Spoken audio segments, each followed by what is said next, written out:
Matthew makes a lot of references to mountains in his biography. It begins with Satan. It begins with Satan took Jesus on top of a high mountain and tempted him in Matthew chapter 4. In Matthew chapter 5 through 7, Jesus sat on a mountainside and proceeded to teach what is known as the Sermon on the Mount. In Matthew 14, we were shown that Jesus liked to go into the mountains and spend time praying. Matthew chapter 15, Jesus used the mountains to set up a base of operations and used it to heal the lame, mute, and many others. In Matthew chapter 17, where we are this morning, Jesus takes 3 of his disciples with him up into the mountains. He invites them into his sacred time of prayer and fellowship with the Father. And here on this mountain, one of the most incredible things happened. Jesus Christ unveiled his true glory. This is called the Transfiguration. In Matthew chapter 17, verses 1 through 8, and after 6 days, Jesus took with him Peter and James and John, his brother, and led them up a high mountain by themselves, and he was transfigured before them. And his face shone like the sun, and his clothes became white as light. And behold, there appeared to them Moses and Elijah, talking with him. And Peter said to Jesus, "Lord, it is good that we are here. If you wish, I will make 3 tents here, one for you, and one for Moses, and one for Elijah." He was still speaking, then behold, a bright cloud overshadowed them. And a voice from the cloud said, "This is my beloved Son, with whom I am well pleased. Listen to him." When the disciples heard this, they fell on their faces and were terrified. But Jesus came and touched them, saying, "Rise and have no fear." And when they lifted up their eyes, they saw no one but Jesus only. And as they were coming down the mountain, Jesus commanded them, "Tell no one the vision until the Son of Man is raised from the dead." And the disciples asked him, "Then why do the scribes say that first Elijah must come?" And he answered, "Elijah does come, and he will restore all things. But I tell you that Elijah has already come, and they did not recognize him, but did to him whatever they pleased. And so also the Son of Man will certainly suffer at their hands." Then the disciples understood that he was speaking to them of John the Baptist. The transfiguration of Jesus is not just some nice event that contributes little to the flow of Matthew. Jesus has been withdrawing from the public standpoint of his ministry in relation to Israel. He's been ministering and he sort of moved to the outskirts of the country, in the area. The Pharisees and Sadducees have been mounting greater hostility to what Jesus is doing. And from an outside perspective, it can feel like maybe Jesus is giving up. Or maybe Jesus' ministry is no longer working. It is no longer being blessed by God because things aren't happening. And Matthew uses this mountain experience to show that the ministry of Jesus is accomplishing exactly what it should be. And that God is still pleased with the direction and flow of what Jesus is doing. And that's why he says, "Well done." That's why he says, "This is my beloved Son, with whom I am well pleased." I am pleased with what is going on. Listen to him. But the Transfiguration account goes just beyond that confirmation of Jesus' ministry. It communicates to the readers 3 important truths about Jesus, God's beloved Son. And I want to share those with you this morning. The first one is the true nature of Jesus creates fear, awe, and probably many other feelings, but he is also kind. So he says 6 days. So this is 6 days after the experiences that we've spent over the last few weeks talking about. And 6 days later, Jesus took with him Peter and James, John, and his brother, and led them up a high mountain. Some of you might be more familiar with a passage in Luke, where Luke seems to say about 8 days. And some people are like, "Oh no, see, the Bible disagrees with each other. You see, not true." And I just want to say, Have you ever listened to someone who rounds dates a little bit differently than you? Come on. Like me, I will say, oh, this is only 2 days away. And Nikki's like, it happens tomorrow. And it's all based on how you round. Or sometimes I'll do weird rounding and she will be right. But I'm always right in regards to rounding. And she is wrong. It's the same thing happens here. Luke, about 8 days. Matthew is like, 6. So that's what happens. So there's a little disagreement. It's not really that big of a deal, okay? But 6 days after, Jesus takes with him Peter and James and John with his brother and leads them up into this high mountain by themselves. And we'll actually find out what's going on with the other disciples is actually in our community group study. I really encourage you guys to pick those up. Even if you're not part of one, pick those up. They're sitting back there by the bulletins. It'll sort of help you what happens, what's going on with the other disciples. It's pretty intense. And so so we are not told how it happens, but when he leads them up into the high mountains by himself, he was transfigured before them, and his face shone like the sun, and his clothes became white as light. His face begins to shine like the sun. How many of you have tried to stare at the sun? We laugh, but most likely some of us as little kids tried to stare at the sun. We had a niece, Raylene. Nikki and I were driving. We were watching her. This was before Vera was born. And we're looking, and she's like this out the window. And we're like, what are you doing? She's like, the sun is bright. Yes, Raylene, we shouldn't stare at it. She's just trying to stare at the sun because it was really bright. And so, no, we don't look at the sun. We turn ourselves away. You guys ever, when you watch a movie and it's all dark and stuff, and then you go outside and it's still sunny outside? What's your usual response? It's terrible. And just imagine that when his face started shining like the sun, they weren't like, no, it goes. And his clothes became white as light. And I thought it's interesting how they use the word sun. And I'm not gonna read into this too much, but there was a Matthew chapter 34 verse 29 says, when Moses came down from Mount Sinai with the other 2 tablets, and this is way long ago, in his hand, as he came down from the mountain, Moses did not know that the skin of his face shone because he had been talking with God. So Moses' face, as a result of talking to God so many years before, actually started glowing. My dad's hair, after we'd play a season in soccer, his hair would change from the color of mine and become blonde. Happened every single summer. The sun would bleach his hair. But his hair wasn't blonde. It would get bleached. The same thing here. When you look at the moon, does the moon originate its own light? It's the light off the sun. So the same thing happened with Moses. But what's really fun is when it comes to Jesus, his face is the originator of the light.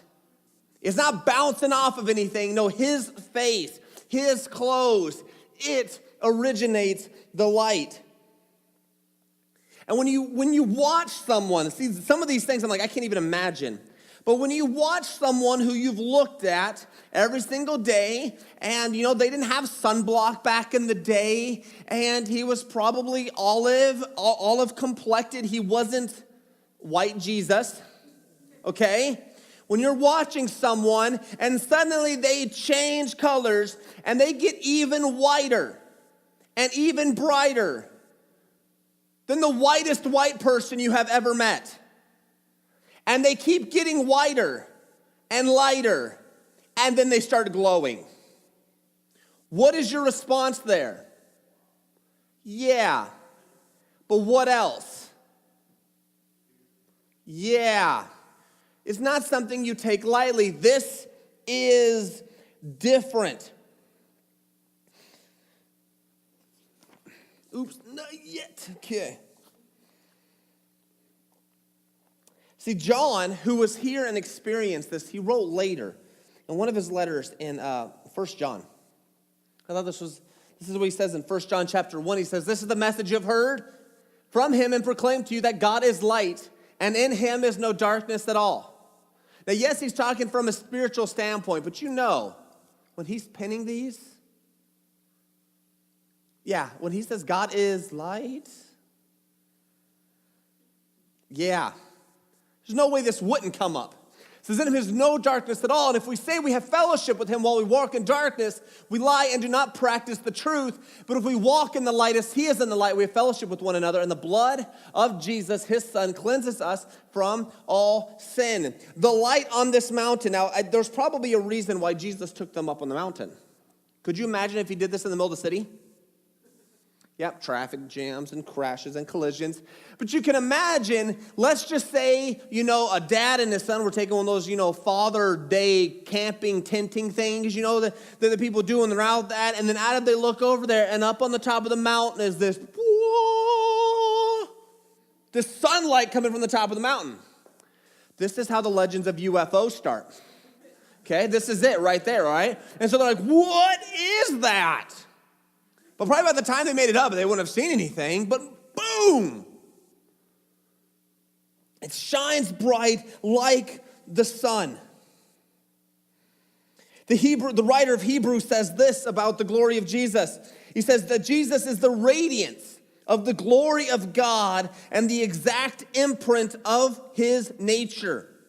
And he upholds the universe by the word of his power. After making purifications for sins, he sat down at the right hand of the majesty on high. Jesus is the radiance of the glory of God. What they were witnessing was the glory of God on display.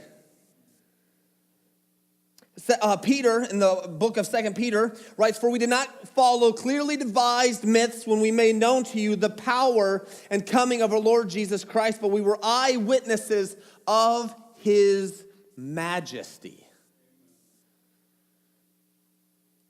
This impacted Peter, James, and John. And the revealing of this light from Jesus connects us, and as we look at it, this Jesus is not just some man. He is God right there. He is not just a person Messiah. There is something incredible about him. And when he begins to display his glory, and after the result of the Father talking, look at verse 6. It says, when the disciples heard this, they fell on their faces and were terrified. Because not only now are they witnessing Jesus glowing white and the sun originating there from him, they now see a heavenly being that we're going to see, a cloud coming out of nowhere, also glowing and talking. Scared them to pieces. This would be terrifying. If you guys can read through Isaiah and many other places, any time God makes an impression of his glory, it is intimidating.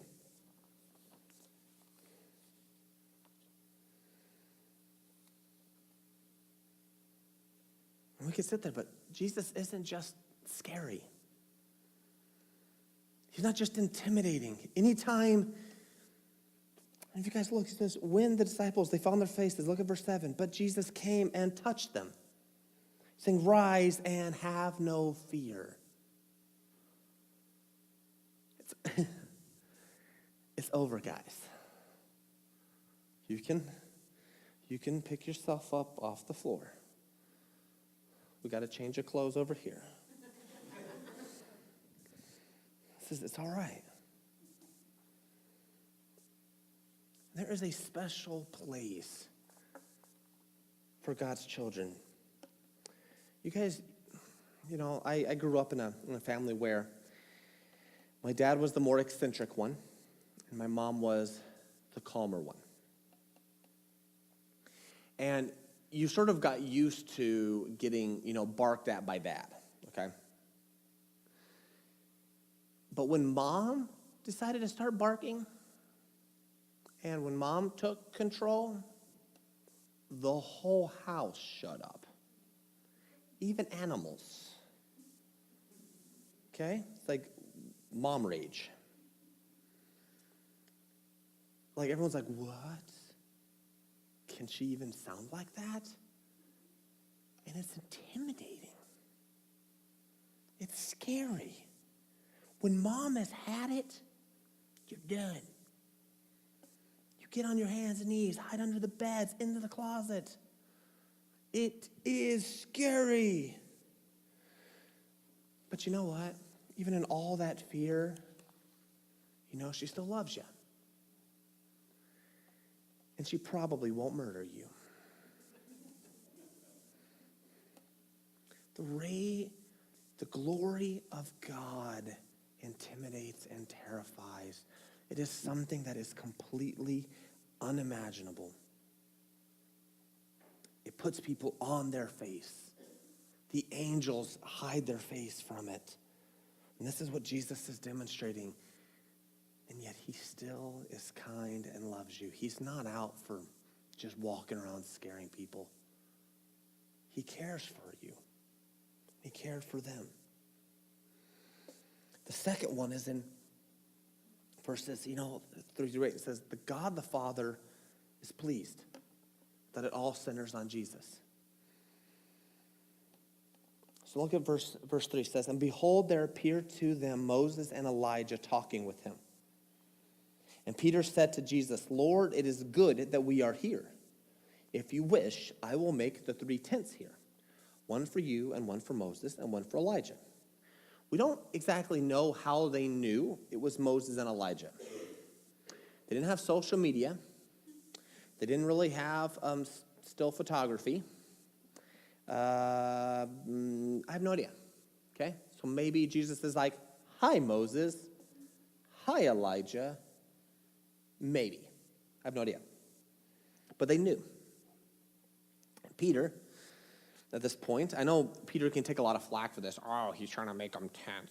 He's so dumb. If I were Peter, I would do things much better. Of course you would. Because, as it says in Mark chapter 9, verses 5-6, and this is the account, it says, Peter said to Jesus, Rabbi, it is good that we are here. Let us make 3 tents, one for you, and for Moses, and for Elijah. For he did not know what to say, for they were terrified. Okay, how many of you guys respond the best way when you are terrified? Calm, cool, collected. You don't panic. No, when you get terrified, you fight or you flight. A lot of people flight, some people fight, and they shouldn't fight. No, you shouldn't charge that bad guy. But I gotta fight him. You should have ran at that time. Other people flee when they're supposed to have just stayed put. We don't think straight. And so here's Peter, just watching the glory of God on display. He starts mumbling like an idiot, like we all would. I can make you guys tents. You guys can hang out and do your glowy transfiguration thing. I will build them. See, it is good that myself and, James and John are here. We will build you guys tents. And I like how it says it in Matthew, because it's like they all recorded that, I think, to emphasize how blah, blah, blah, blah, blah they were. Because it's like he was, like verse 5, he was still speaking. Like, he's just still rambling on, okay? He's just still going. And then a bright cloud overshadows them, and a voice from the cloud said, this is my beloved son. Poor Peter. He doesn't know how to take this. He doesn't know how to respond to this. He doesn't know what he should be doing. Does he need to get to work? What's going on? I don't know. They're just witnessing glory on display, and he's just sort of vomiting words. Can't take him back, so much so that everybody records him how goofy Peter was with his words. For all the world to see, for the rest of history. And he's blah, blah, blah, blah. And while this is going on, the cloud just sort of like bypasses Peter and just says, boom, this is my beloved son. Well, that got Peter's attention and he stopped talking because he hits the ground. They fell on their faces and they were even more scared. And when the cloud comes and he overshadows them, and a voice from the cloud says, "This is my beloved son with whom I am well pleased." We compare this with Matthew chapter 3, and this is at the start of Jesus' ministry, where God says, this is after John the Baptist baptized Jesus, and he comes, and the dove, and the whole cloud, and the whole thing, and it was said, "This is my beloved son with whom I am well pleased." The same confirmation from God is here at this point in Jesus' ministry as it was in the beginning. Except at this point, God has added something a little more. Listen to him. Who's he talking to? Peter, James, and John. Hey, listen to him. Peter, shut up. Stop mumbling on. Listen to him. He has something important to say. And I think this puts a little bit into perspective when Peter takes Jesus aside and rebukes him. Says, no, that's not going to happen. That's not going to happen. And Jesus turns and says, "Get behind me, Satan." Peter, zip it. Just sort of starts bringing things into perspective. You are sometimes too bold for your own good. Sometimes you, as my dad would tell me a lot, you speak before you think. Just slow down for a few seconds and let your brain catch up with you. My wife still reminds me that I got to do this sometimes. Because I'm blah, blah, blah, blah, blah. Could you start that over again? Give me with a few seconds. Got it. Got to slow down. We tend to speak and leap and jump in. And we got this mission and agenda. And we got all this stuff. And God is like, listen to Jesus. This is my beloved son. Hear him. And you might think, you'll say, okay, so here is Jesus, and on one side is Moses, and one side is Elijah. Why these two individuals? I mean, Moses is considered to be one of the most influential and important figures for Israel. He led the nation of Israel out of Egypt. He wrote the law. He is the great lawgiver. Elijah is known as the prophet of prophets. He's the prophet of fire, incredible faith. I mean, Elijah's like you have the man's man. He's like the prophet. I mean, this guy is up there. Him and Moses, they are it. If you're like, I want to do some cool things, that's it. Those are the guys, okay? Everybody looks up to them. And what's fun is Moses is known for writing the law, the first 5 books of the Old Testament, and Elijah is really a picture representation of the prophets, the ones that transcend. And so right here, it's like you're staring at this image of Moses and Elijah, and they're standing there, and here's the glory of Jesus Christ shining, and they're standing there having the conversation. It's like a full like confirmation that Jesus, I like this quote says, the two represent a way of saying that the whole of the Old Testament revelation found its fulfillment in Jesus. It all points to Jesus. Jesus is the one. And not only you have now Moses and Elijah confirming this, you also have the Father coming and confirming it as well. Jesus, it all rests on Jesus. Which I think is really incredible because your parents sometimes they are thrilled out of their minds when you succeed and ultimately do better than they are, better than them. They're just like your biggest cheerleader. They're some of your biggest supporters. They are just happy and tickled when you succeed. And for the Father, when he looks at the Son, there is no issues of jealousy. There's no issues of, oh, Jesus is doing better. Jesus is this, and oh no, got this little meow catting fight thing. No, it's like Jesus is the one. You have Moses is confirming it, Elijah's confirming it, and the Father, God Almighty, is also confirming it. It all is fulfilled in the person of Jesus. It all centers on him. God was pleased in what was going on. And this is an important thing to remember because Jesus is now constantly reminding his disciples that he will suffer and die. And the Father is trying to confirm this. Listen to him. This is how it's supposed to be. Listen. Look at verses 9. It says, they were coming down the mountain. Jesus commanded them, tell no one the vision until the Son of Man is raised from the dead. Now, there's a couple of reasons I could think of why this was going on. Is one, it's hard to believe. It is. One, maybe he didn't want issues of jealousy with the other disciples. I mean, it's not we got to see Jesus and you didn't.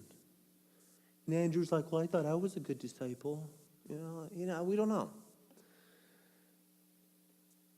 And so in this, I found this interaction interesting because in verse 10 it says, and the disciples asked him, so they're walking down the hill and they're chit-chatting, and one of the things, it says, well, why do the scribes say that first Elijah must come? And this was the question that they had. I think it's an interesting question here because it's like the things you learned in Sunday school or grade school, when it hits, reality and grown-upness, sometimes you can question some of the stuff that happened when you were taught. You guys ever have those moments? Like, is this really what they meant? Is this really right? Is this accurate? And so they're trying to say, well, the scribes have said this. Why say, whoa, then why do the scribes say that Elijah must come first? Now, in the mind of the disciples here, we now have, they've watched the transfiguration. There is very little in their mind that could be doubt now. I mean, there's really no way that you would have that experience with Jesus and think, I don't think he's the Messiah. I mean, he did some cool stuff, but I'm not buying it. Not happening, all right? And so we know this is the question, but they're just trying to think in themselves like, okay, the scribes taught us in school that Elijah must come first. Where's Elijah? What's going on here? Are the scribes wrong? Have we missed it? What's happening? And they're quoting from Malachi chapter 4, verse 5 says, behold, I will send you Elijah the prophet before the great and awesome day of the Lord comes. And this is the idea. This is where this thought was that there would an Elijah come before the Lord comes. Okay. Now we have talked about here a few months ago, how oftentimes when you're reading the Old Testament, it can get really confusing in trying to separate Jesus and the ministry of the Messiah. When they looked at it, when they looked at the Old Testament, what they're expecting to see is the Messiah doing the awesome political, reigning, beating up the bad guys awesomeness. But they completely missed the idea of the suffering servant. It happens a lot. And so they're looking at it, and they're looking at what the scribes have said. And the scribes told us there's supposed to be an Elijah that comes before the day of the Lord, which is a day of judgment. A day of blah. And they're like, okay, you're the Messiah, you're the Lord, this means it's coming. But they're like, where's Elijah? We don't understand how this works. And so he answers them. And hold on, before I do the answer, okay?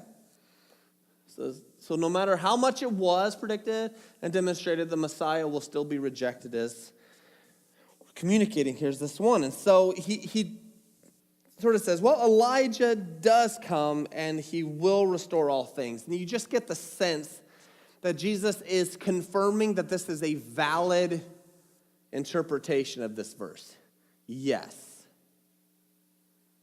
But Jesus knows full well that after he suffers and dies, he's leaving and he won't come back for a while. But when he does, that is the time of judgment. And so to Jesus, this is one giant event, but to everybody else, they're expecting it all happen at once. And so he's like, yes, Elijah does come. He does prepare the way. He does, it's not, I don't think he will restore all things. I don't think the idea is that Elijah's the one who brings and makes everything new. Because there's only one person who makes things new, and that's Jesus. And so I think the idea behind this is that Elijah does come and he sets up the restoration of all things. He's the forerunner. He's the one who comes first, leads the way, starts taking the branches out of the road so the Savior and the one who is going to restore can come.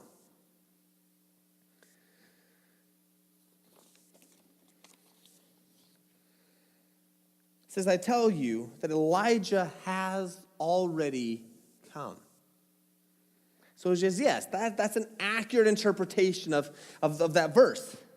Let's show you, okay, that verse. But I tell you that Elijah has already come, and they did not recognize him, but did to him whatever they pleased. So also the Son of Man will certainly suffer at their hands. And he brings it back to this image of suffering. See, he's the Messiah, and you keep listening, and you're expecting awesomeness. Day of the Lord. Just awesome.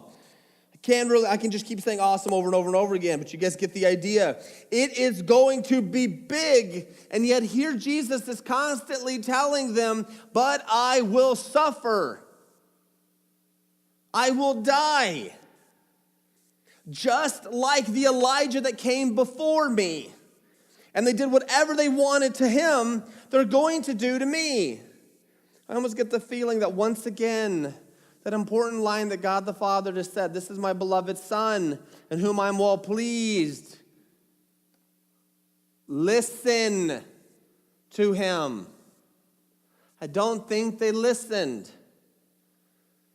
because they're completely surprised when it happened. It says, so also the Son of Man will certainly suffer at their hands. And this is a reminder. See, no matter how much it was predicted, even Jesus is saying, it's going to happen to me, it's going to happen to me, it's going to happen to me. It happened to him. The Messiah was rejected. I think it's a reminder, how can we think anything less? If Jesus, God's beloved Son, suffered, that means suffering is a reality of life.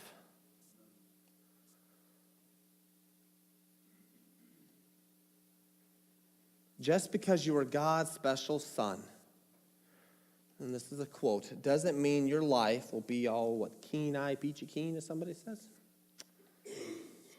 Doesn't mean your life is going to be amazing. Rejection and suffering was waiting Jesus Christ. And so what we've seen is the true nature of Jesus creates fear.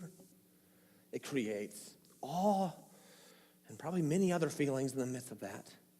But he is still kind and loves us. We also saw that God the Father is pleased that it all centers on the person of Jesus.